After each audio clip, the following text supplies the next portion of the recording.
Current carrying conductor के चारों तरफ मैग्नेटिक फील्ड क्रिएट होती है, ये आप जानते हैं, लेकिन इसका कैलकुलेशन कैसे करेंगे अभी हम आप ये नहीं जानते हैं, क्योंकि अभी हम आप किसी भी लेक्चर में इस चीज को नहीं सीखे हैं। तो आज से हम लोग सीखेंगे कि किसी भी करंट कैरिंग कंडक्टर से मैग्नेटिक फील्ड जो डेवलप होती है चारों तरफ, वो कैसे कैलकुलेट करते हैं। इसके लिए हमारे पास दो लॉ हैं अपने स्टैंडर्ड पर, एक है बायो-सेवर्ट लॉ और एक है ampere circuital law.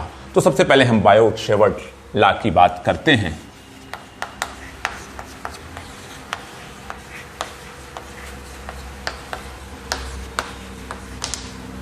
Bio-Savart's law की बात करते हैं। क्या है बायो-सेवर्ट लॉ? अगर कोई करंट कैरिंग कंडक्टर है तो इस पूरे करंट कैरिंग कंडक्टर की बात हम बायो-सेवर्ट लॉ में नहीं कर पाएंगे। हमको एक छोटा सा एलिमेंट लेना पड़ेगा जिसकी लंबाई जो है मेरे बच्चों dl होगी, और अगर इसकी लंबाई dl है और इसमें से करंट I पास कर रहा है तो करंट एलिमेंट जो होगा वो क्या होगा मेरे बच्चों? करंट एलिमेंट जो होगा वो IDL हो जाएगा। करंट एलिमेंट IDL हो जाएगा, जिसका डायरेक्शन करंट के डायरेक्शन में, यहां पे हम एक टेंजेंट ड्रॉ कर देते हैं इस तरह से, और ये पॉइंट P था R डिस्टेंस पर और ये एंगल थीटा था। तो इस P पॉइंट पर जो मैग्नेटिक फील्ड dB डेवलप होगा, छोटी सी जो फील्ड डेवलप होगी, किससे? इस छोटे से एलिमेंट से, उसके बारे में बायो-सेवर्ट लॉ ने बताया था। तो नीचे से लिखिएगा, फिगर बना ले, हेडिंग डालिएगा, फिगर बनाइएगा और उसके बाद ये लिखने के बाद लिखिएगा according to Biot Savart law magnitude of magnetic field induction dB due to current element IDL depends on the following factors. तो कौन कौन से फैक्टर्स पर डिपेंड करता है? तो पहला जो फैक्टर जो हम लेंगे वो dB is directly proportional to I पर डिपेंड करेगा, कुछ इक्वेशन 1। दूसरा हो गया dB is directly proportional to DL। तीसरा जो हो गया dB is directly proportional to sine theta, ये थीटा देख रहे हो, साइन थीटा। और चौथा जो हुआ, ये तीसरा था, चौथा जो हुआ dB is directly proportional to 1/r square. अब अगर हम इन चारों को मिला दें तो from first, second, third and fourth से देखना तो dB बराबर, प्रोपोर्शनल पहले लगाएंगे, dB proportional IDL sine theta by R square. Proportionality हटाने के लिए कांस्टेंट ले लेते हैं, तो dB बराबर K IDL sine theta by R square. अब इस K की वैल्यू, बट ये जो प्रोपोर्शनलिटी कांस्टेंट है K, इस K की वैल्यू SI सिस्टम में मेरे बच्चों ऐसे लिखी जाती है μ0/4π, और इसकी जो वैल्यू होती है 10⁻⁻7 टेस्ला मीटर पर एम्पियर होती है। थोड़ा ध्यान देखेंगे, टेस्ला मीटर पर एम्पियर इस μ0/4π की वैल्यू होती है। CGS सिस्टम में इसकी वैल्यू 1 होती है, जिसको हम आगे आप कहेंगे तो दिखा भी देंगे कि कैसे 1 होती है। तो टेस्ला मीटर पर एम्पियर, तो ये आप समझ गए होंगे। और ये जो μ0 है मेरे बच्चों, ये परमेबिलिटी ऑफ फ्री स्पेस है, परमेबिलिटी ऑफ फ्री स्पेस है। और इसको हम ऐसे भी लिख सकते हैं, इसकी वैल्यू 4π × 10⁻⁻7 टेस्ला मीटर पर एम्पियर कर सकते हैं। तो अब आप समझ गए होंगे μ0 क्या है, परमेबिलिटी ऑफ फ्री स्पेस। ये जो इक्वेशन होगा अब कैसा हो जाएगा, dB बराबर μ0/4π IDL sine theta by R square. ये आपका बायो-सेवर्ट लॉ का फॉर्मूला बना मैग्नीट्यूड निकालने के लिए। हम इसको इक्वेशन 6 कर देते हैं और यहां पर आप इसको 5 कर सकते हैं। तो ये इस करंट एलिमेंट से इस P पॉइंट पर कितना मैग्नेटिक फील्ड इंडक्शन होगा, उसका मैग्नीट्यूड निकालने का तरीका μ0/4π I dl sin θ/r²। तो जब भी किसी करंट एलिमेंट से, छोटे से एलिमेंट से मैग्नेटिक फील्ड निकालना हो तो आप इस फॉर्मूले का इस्तेमाल कर सकते हैं, बायो-सेवर्ट लॉ को याद कर सकते हैं। जब आप बायो-सेवर्ट लॉ को याद कर लिए तो मैग्नेटिक फील्ड जो है इंडक्शन, ये मेरे बच्चों एक वेक्टर क्वांटिटी है, और अगर ये वेक्टर क्वांटिटी है तो निश्चित तौर से आपको इसका डायरेक्शन देखने भी आना चाहिए। तो डायरेक्शन कैसे देखते हैं बायो-सेवर्ट लॉ से जो मैग्नेटिक फील्ड हम लोगों ने निकाला, थोड़ा ध्यान देंगे। डायरेक्शन अगर देखना है तो थोड़ा सा आप ध्यान देना, हेडिंग भी लिख लीजिए और अपने नोट्स के लिए भी तैयार रखिएगा। डायरेक्शन ऑफ फील्ड की बात हमको करना है, सॉरी, डायरेक्शन ऑफ फील्ड की बात करना है। तो जैसा कि अभी मैंने जिक्र किया कि मैग्नेटिक फील्ड इंडक्शन जो इस करंट एलिमेंट से निकला, इसका हमको डायरेक्शन देखना है, ये वेक्टर क्वांटिटी है। तो एक क्वेश्चन मेरे बच्चों बनता है बोर्ड एग्जामिनेशन में, क्या right the Biot-Savart law in vector form. तो सबसे पहले हमको इसको वेक्टर फॉर्म में लिखना होगा, उसके बाद हम डायरेक्शन देखेंगे। तो वेक्टर फॉर्म में कैसे लिखेंगे, तो फ्रॉम 6 से आप जानते हैं, फ्रॉम 6 से अगर आप देखें तो dB बराबर μ0/4π I dl r sin θ/r³। अब आप देखो इस इक्वेशन 6 से यहां r² था तो मैंने यहां r³ कर दिया, और जब नीचे r³ किया तो ऊपर r, यानी ये ठीक वही इक्वेशन है जो इक्वेशन 6 है, केवल लिखने का तरीका थोड़ा सा बदल गया।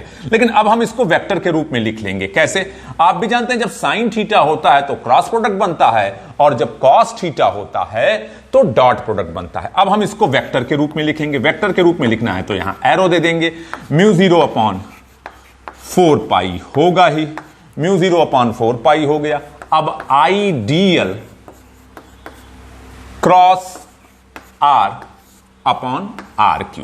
अब देखिए हमारा जो बायो-सेवर्ट लॉ था वो किस रूप में लिखा गया, वेक्टर के फॉर्म में। ये क्या है, मैग्नीट्यूड है, दोनों में अंतर समझिएगा, ये मैग्नीट्यूड है और ये in Biot Savart law in form of vector हो गया, वेक्टर के फॉर्म में हो गया। अब मेरे बच्चों जब हम इसको वेक्टर के रूप में लिख लिए अपने इस फॉर्मूले को, तो हम राइट हैंड पाम रूल लगा सकते हैं। राइट हैंड पाम रूल लगाने का तरीका मैंने आपको इससे पहले भी बताया था। कब बताया था, जब कोई चार्ज किसी मैग्नेटिक फील्ड में मोशन कर रहा था तो हमारे पास फॉर्मूला क्या था मेरे बच्चों, ये फॉर्मूला था Q × V क्रॉस B। तो मैंने वहां आपसे बताया था कि अंगूठा हमेशा फर्स्ट वेक्टर यानी वेलोसिटी की तरफ रखेंगे, उंगली सेकंड वेक्टर मैग्नेटिक फील्ड की तरफ रखेंगे, धक्का देने वाला डायरेक्शन फोर्स की तरफ। यही मैंने आपको वहां राइट हैंड पाम रूल में समझाया था। ऐसे ही जब हम किसी करंट कैरिंग कंडक्टर पे निकाल रहे थे तो वहां पर भी मैंने आपको डायरेक्शन देखना सिखाया था, I L क्रॉस B ऐसे लिखा हुआ था, ILB साइन थीटा को। तो यहां पर भी राइट हैंड पाम रूल कैसे हमने निकालना सिखाया आपको, अंगूठा करंट की तरफ, उंगली मैग्नेटिक फील्ड की तरफ, धक्का देने का डायरेक्शन फोर्स का। तो ये हम इन दोनों फार्मूले से एक कंक्लूजन निकालते हैं कि अंगूठा हम हमेशा फर्स्ट वेक्टर की तरफ रखते हैं, उंगली हम हमेशा सेकंड वेक्टर की तरफ रखते हैं, और धक्का देने का डायरेक्शन वो चीज होता है जो हमको ज्ञात करना होता है। तो पहले के दोनों फॉर्मूलों में फोर्स ज्ञात करना था, यहां पर हमको क्या पता करना है, मैग्नेटिक फील्ड पता करना है। तो मैग्नेटिक फील्ड अगर पता करना है तो ये हो गया आपका पहला वेक्टर, ये हो गया आपका दूसरा वेक्टर। तो पहले वेक्टर की तरफ अंगूठा, दूसरे वेक्टर की तरफ उंगली, और धक्का देने का डायरेक्शन ये मैग्नेटिक फील्ड देगा। तो आप लिखना चाहो तो लिख लो हेडिंग डाल करके, क्या डायरेक्शन ऑफ मैग्नेटिक फील्ड, ये वेक्टर फॉर्म है। अब कैसे लिखेंगे, लिखेगा number 1, thumbs towards current, stretch the fingers towards point, R का मतलब पॉइंट की तरफ, stretch the fingers towards point and then perpendicular to the palm directed towards the magnetic field. तो इस नियम को यहां अप्लाई करते हैं, thumbs towards current, first vector current की तरफ, करंट एलिमेंट की तरफ, stretch the fingers towards point यानी आर की तरफ, और धक्का देने का डायरेक्शन मैग्नेटिक फील्ड। तो यहां पर जो मैग्नेटिक फील्ड का डायरेक्शन आया, धक्का देने का डायरेक्शन मतलब इनवर्ड आया। फिर से देखिए, राइट हैंड पाम रूल, अंगूठा करंट की तरफ, उंगली पॉइंट की तरफ, धक्का किधर दे सकते हैं, इनवर्ड। तो ये मैंने इनवर्ड का निशान बना दिया। तो उम्मीद है कि आपको बायो-सेवर्ट लॉ भी आ गया होगा, बायो-सेवर्ट लॉ वेक्टर फॉर्म में लिखना आ गया होगा, और बायो-सेवर्ट लॉ से जो मैग्नेटिक फील्ड आप कैलकुलेट किए थे करंट एलिमेंट के लिए, वहां हम कैसे डायरेक्शन देखते हैं ये भी आपको मेरे बच्चों समझ में आ गया होगा। अब थोड़ा सा कुछ चीजें और ध्यान देते हैं। जब ये आपको dB बराबर μ0/4 आइडियल क्रॉस r आ गया, तो थोड़ा सा कुछ चीजें और ध्यान देंगे। इस मैग्नेटिक फील्ड की यूनिट क्या होती है? तो एसआई सिस्टम में अब यूनिट की बात करें, हालांकि मैं यूनिट का जिक्र पहले कर चुका हूं, तो एसआई सिस्टम में मेरे बच्चों ये टेस्ला होगा, और सीजीएस सिस्टम में मेरे बच्चों ये गॉस होगा। 1 tesla is equal to 10⁴ gauss होता है। ये रिलेशन आप याद रखिएगा। 1 tesla is equal to 10⁴ gauss, इसको हम लोग प्रूव भी कर सकते हैं। 1 tesla is equal to 10⁴ gauss. तो थोड़ा सा यूनिट भी हमको मालूम चल गई, और कुछ किताबों में इसकी यूनिट वेबर पर मीटर स्क्वायर भी लिखी हुई मिलेगी। वो किससे मिलती है? वो मैग्नेटिक फ्लक्स से मिलती है, जिसको हम जब फ्लक्स पढ़ाएंगे तो वहां पर आपसे जिक्र करेंगे। अब थोड़ा सा ध्यान देते हैं, ये बायो-सेवर्ट लॉ के बारे में आज हम जाने, थोड़ा सा देखते हैं, डीप में जाकर कोशिश करते हैं कि क्या ऐसा कुछ, कैसे बायो-सेवर्ट लॉ का एक्सपेरिमेंट हुआ, कैसे क्या चीजें हुई, थोड़ा सा ध्यान से समझते हैं, एक एनालॉजी समझते हैं। एनालॉजी क्या होती है थोड़ा ध्यान से देखेंगे। अगर हम अपने पीछे के चैप्टर्स में जाएं तो इलेक्ट्रोस्टेट्स में एक चार्ज Q है ऊपर, और मैं आपसे अगर पूछता कि इस चार्ज Q से P पर इलेक्ट्रिक फील्ड का फार्मूला क्या होगा, तो मेरे बच्चों आप सब लिखते 1/4πε0 Q/r²। लिखते कि नहीं लिखते? ये इलेक्ट्रिक फील्ड हो जाता। अगर मैं पूछता कि अगर ये चार्ज Q है किसी इलेक्ट्रिक फील्ड E में, तो इस पर फोर्स कितना लगेगा, तो आप क्या कहते हैं मेरे बच्चों? QE। ये दो चीज तो आप जान ही रहे हो कि अगर कोई चार्ज किसी इलेक्ट्रिक फील्ड E में है तो उस पर फोर्स F बराबर Q × E लगेगा, और इलेक्ट्रिक फील्ड किसी चार्ज Q से R डिस्टेंस पर कितना हो जाएगा? 1/4πε0 Q/r²। अब हम एक एनालॉजी लगाते हैं। अगर कोई चार्ज Q है, वेलोसिटी उसकी v है, और मैं अब आपसे कहूं कि इस पर फोर्स कितना होगा अगर ये किसी मैग्नेटिक फील्ड में होगा, तो आप तुरंत कहते सर F बराबर QVB sin θ, या मैं इसी को ऐसे लिख देता, क्या QB V sin θ, ऐसे भी मैं लिख सकता हूं। ठीक है, ध्यान दीजिएगा एनालॉजी। अब मैं, ये चार्ज इस मैग्नेटिक फील्ड में था, v वेलोसिटी से मोशन कर रहा था, ये फोर्स लग रहा था। अब मैं आपसे क्या जानना चाहता हूं, थोड़ा इतनी एनालॉजी आपने पढ़ी, क्या पढ़ा कि अगर कोई चार्ज किसी इलेक्ट्रिक फील्ड में है तो उस पर फोर्स कितना लगेगा? F बराबर Q × E। कोई चार्ज अगर O पर रखा है, P पॉइंट पर R डिस्टेंस पर इलेक्ट्रिक फील्ड निकालना है, तो 1/4πε0 Q/r²। फिर मैंने आपको आगे में ले आया अपने चैप्टर में, जो मैंने पढ़ा चुका हूं, क्या कि अगर कोई चार्ज किसी मैग्नेटिक फील्ड में v वेलोसिटी से मोशन कर रहा हो तो उसके ऊपर कितना फोर्स लग सकता है, तो आप कहोगे सर QVB sin θ, या इस तरीके से अरेंज किया। अब मैं अगर कहूं इन तीन बातों का कंक्लूजन अगर आप निकालो, अब मैं आपसे कहूं कि कोई चार्ज Q से R डिस्टेंस पर मैग्नेटिक फील्ड कितनी होगी, तो अब आप कंक्लूजन निकाल सकते हो। कहोगे सर मैग्नेटिक फील्ड क्या होगी, वहां पर 1/ε0 था, तो यहां जो 1/ε0 है मेरे बच्चों, उसी को क्या मान लिया जाता है? μ0। तो बायो-सेवर्ट ने μ0 मान लिया। 4π पहले से ही है, तो ये 4π हो गया। आप भी जानते हो वहां Q है तो यहां भी Q है, और डिस्टेंस r² है, तो यहां पर भी इस P पॉइंट के लिए डिस्टेंस r² होगी। लेकिन एक अंतर देखो, वहां फोर्स में Q × E था, केवल चार्ज और फील्ड था। यहां फोर्स में चार्ज फील्ड तो है ही है, एक और कंपोनेंट है V sin θ। तो जब फोर्स में इन दोनों के अंतर है, तो फील्ड में भी अंतर होगा। अभी तो सेम चल रहा था, यहां पर भी देखो ये फोर्स, ये दोनों सेम एनालॉजी थी, चार्ज था, वहां इलेक्ट्रिक फील्ड थी तो इलेक्ट्रिक फील्ड लिखा, यहां मैग्नेटिक फील्ड थी तो मैग्नेटिक फील्ड लिखा, लेकिन अंतर किससे आया? v sin theta. तो यहां पर भी मैग्नेटिक फील्ड में इलेक्ट्रिक और फील्ड और मैग्नेटिक फील्ड में जो अंतर आएगा वो किसका क्या रहेगा? v sin theta. तो ये किसी चार्ज से P पॉइंट पर r मूविंग चार्ज से P पॉइंट पर r डिस्टेंस पर मैग्नेटिक फील्ड का फॉर्मूला हम लोगों ने एनालॉजी से बनाया। किसकी एनालॉजी से? इलेक्ट्रोस्टैटिक एनालॉजी से। तो अब अगर हम इस चीज का इस्तेमाल करें, क्या आपने देखा कुछ ऐसा ही किया होगा बायो-सेवर्ट ने, हालांकि वह एक्सपेरिमेंटली वेरीफाई किया होगा, मैं इस चीज से इंकार नहीं करता, लेकिन कुछ कुछ कहानी बनाते हैं।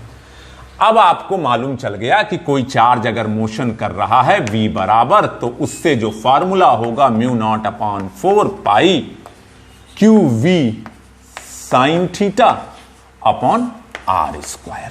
इस फॉर्मूले को अभी अभी आपने एनालॉजी से समझा। अब हम एक कंडक्टर की बात करते हैं।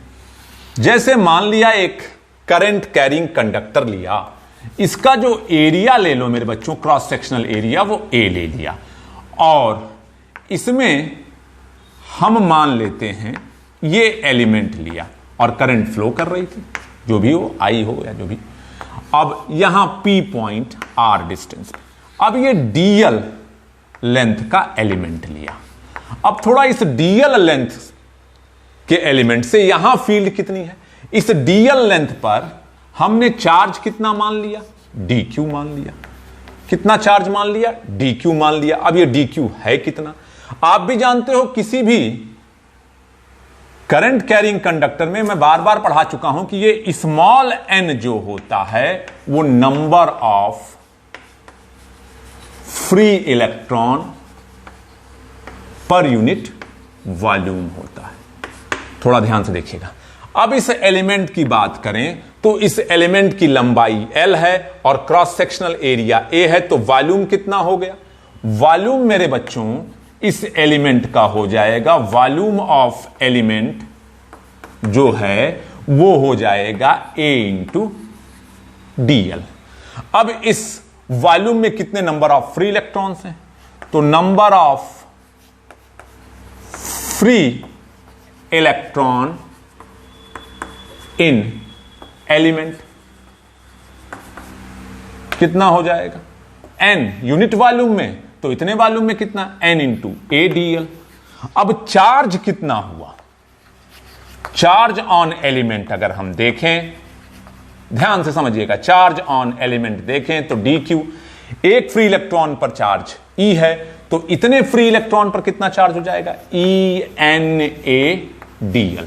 तो ये जो एलिमेंट था जिससे आपको यहां मैग्नेटिक फील्ड निकालनी थी, उससे पर जो चार्ज है उसको आपने कैलकुलेट कर लिया। कैसे कैलकुलेट किया? आपके सामने है।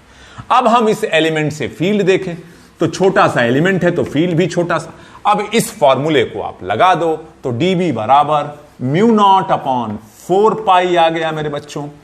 चार्ज dq ले लेंगे क्योंकि एलिमेंट पर जो चार्ज हमने एज्यूम किया था dq था, और जब करंट फ्लो होती है तो चार्ज की जो वेलोसिटी होती है वो ड्रिफ्ट वेलोसिटी मानी जाए, साइन थीटा हो गया और नीचे r स्क्वायर हो गया। अब हमने जो dq कैलकुलेट किया है उसको लाकर इस फार्मूले में पुट कर दें तो dB बराबर म्यू 0 अपॉन 4 पाई, और dq थोड़ा ध्यान से देखना, ENA-dl upon r square VD sine theta. अभी ये बिगड़ा हुआ रूप है, थोड़ा सा इसको बढ़िया से लिख दो तो म्यू नॉट अपॉन 4 पाई, और हम इसको लिख सकते हैं NEAVD, और ये हो गया dl, ये हो गया साइन थीटा, नीचे r स्क्वायर। कुछ कुछ करंट वाले चैप्टर में जाओ तो कुछ कुछ आपको ये दिखाई दे रहा होगा। NEAVD को क्या लिख सकते हैं? बट NEAVD को हम लिख सकते हैं I, तो dB बराबर mu naught upon 4 pi I dl sign theta upon r square. इस फॉर्मूले से अभी अभी क्लास के शुरुआत में मैंने आपको परिचय कराया, जिसको आपने बायो शेवर्ट लॉ कहा था किसी भी, तो इस एलिमेंट से फील्ड ऐसे निकले। तो ये एनालॉजी थी, कुछ ऐसा ही सोच करके, कुछ ऐसे ही सोच करके एक्सपेरिमेंटली वेरीफाई करके बायो शेवर्ट ने इन चीजों को निकाला होगा। तो मुझे लगता है कुछ कुछ एनालॉजी आपको भी समझ में आई होगी कि इलेक्ट्रोस्टैटिक का चैप्टर पहले पढ़ाया क्यों गया, फिर करंट क्यों पढ़ाया गया, फिर ये क्यों पढ़ाया जा रहा है, सब एक दूसरे से कोरिलेटेड होते चल रहे हैं। तो उम्मीद है कि आज की क्लास आपको समझ में जरूर आई होगी। कल की क्लास में मैं आपको एप्लीकेशन ऑफ बायो शेवर्ट लॉ पढ़ाऊंगा। तो कल की जो क्लास है वो काफी इंपॉर्टेंट क्लास है बोर्ड एग्जामिनेशन के लिए। Thank you.